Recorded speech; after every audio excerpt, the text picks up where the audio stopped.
Natasha Bure grew up as the daughter of actress Candace Cameron Bure and NHL forward Valerie Bure. She started singing when she was 10 years old.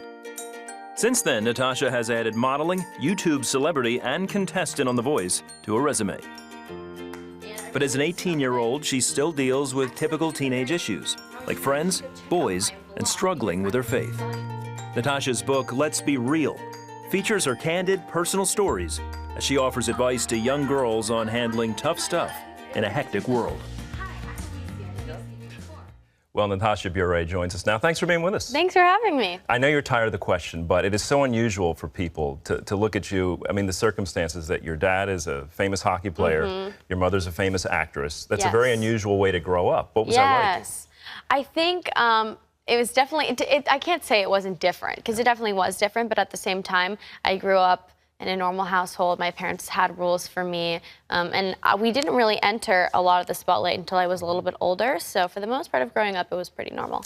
When you guys were in the spotlight, did you ever wish you could have your family more to yourself instead of sharing them with, you know, people who watch your mom on TV or people who watch your dad in hockey? Sometimes there's certain times where I feel like my parents are working and I wish they were home with me, or I wish they weren't out doing other things. But at the same time, they work so hard and they're so passionate about everything that they do. So I'm a little fine with it. And now through social media, you've achieved notoriety on your own, and you're your own person now. What's that been like? Oh, it's been amazing to find my niche and to find things that I'm very passionate about and to pursue those things. It's been a journey, but it's been very rewarding. And what are those things that you're passionate about? Music, modeling, acting, all of those things. Definitely weren't always a huge interest. When I was younger, I wanted to become a professional athlete and I wanted to play tennis, and that was what I thought I was going to do. And when I turned 10, I kind of switched gears and I found it in my own way. It wasn't something that was ever pushed on me or was ever forced upon me, which is nice because it was something that came from my heart and something that I was passionate about. So you've made an interesting discovery at a young age. You're 18. Yes. And a lot of your book centers on the fact that social media and all that comes with it, there's a lot of phoniness out there. Absolutely. And how we present ourselves. Talk about what you've discovered along the way.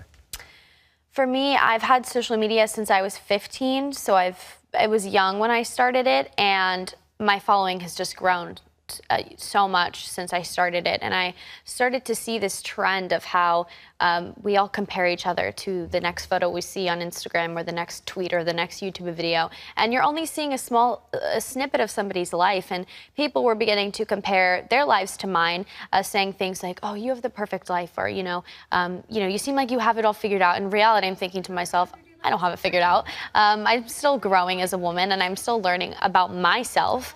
And so I wanted to not set an example of I have the perfect life, but hey, I have flaws and I have things that I have issues with, and I wanted to be open and honest about those things and kind of say, social media isn't always real.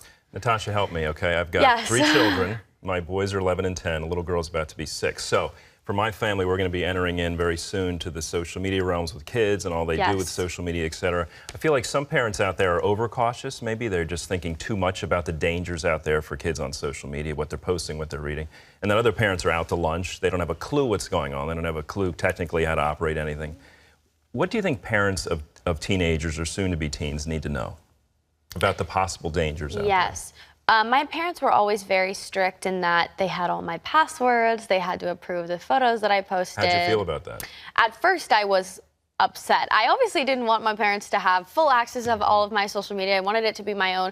But now that I'm older and I know the kind of example I want to set, I'm so glad, because what you put out online, it can stay out there forever. And it's a scary world. Social media is very scary. And so I'm glad that I had parents who were very firm and strict about that. And I think because of that, now, obviously I'm 18 years old and they're much more lenient about me doing other things. But I think that it's important that parents be cautious when teenagers are going and starting into the social media world, because it can be scary. And I think that at the same time, it is important to let teenagers know that, it's their learning experience and it's for them to find out how the world works at the same time. So how do you encourage your followers and your friends to stay real in a culture that really kind of forces people to, or suggests they adapt to what someone else views as popular, etc.?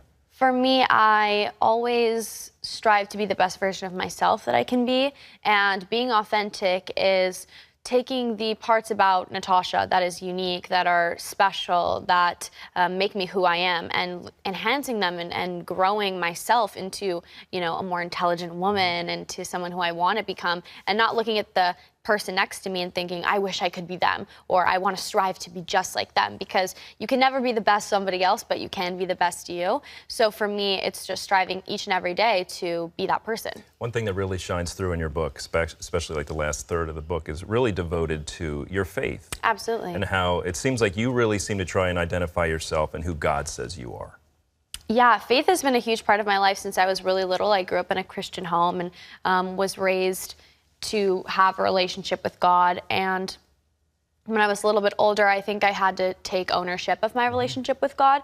And that wasn't always easy. That was a time in my life where I definitely struggled, and I still struggle today. I'm not going to say that it's smooth sailing for the rest of my life. Obviously, there's going to be bumps in the road. Particularly in your 9th grade year, I believe you talked about it. It was a tough season for you. Yeah, there was a season in my life where I just didn't feel like myself. I wasn't bubbly. I wasn't happy. I didn't really know where I stood with my relationship with God. And your parents noticed, right? Absolutely. I think it was very apparent to a lot of people. And I think I just was not in the Word. I wasn't praying. I wasn't who I want to be.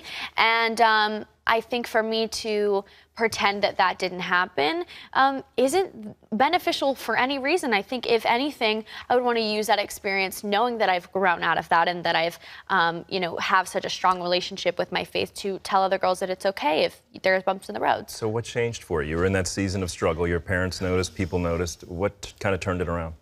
I took some time away from being with my family, and it was this particular season in my life happened towards the end of 9th grade, so it was going into summer, and there was this Christian sports camp that a lot of my parents' friends send their kids to every summer. It's just like a summer camp. So they said, you know, maybe it's a good idea for you to just go be by yourself and just live, you know, a fun summer, and we don't want the stress of you being around us, and there was just a lot of tension at home, so I was really you know, kind of eager to get away from them. So I went to camp and really worked on my relationship with God and found some really great influences and friends and people who poured into me and encouraged me. And from there, I just saw how drastically my life changed. And then it could be a tough adjustment, right? A few weeks after getting home, you're out of that environment, you're back to the same friends and pressures, and to try and keep that walk going can be challenging sometimes. Absolutely. We have this term at camp called the camp high, where, you know, you are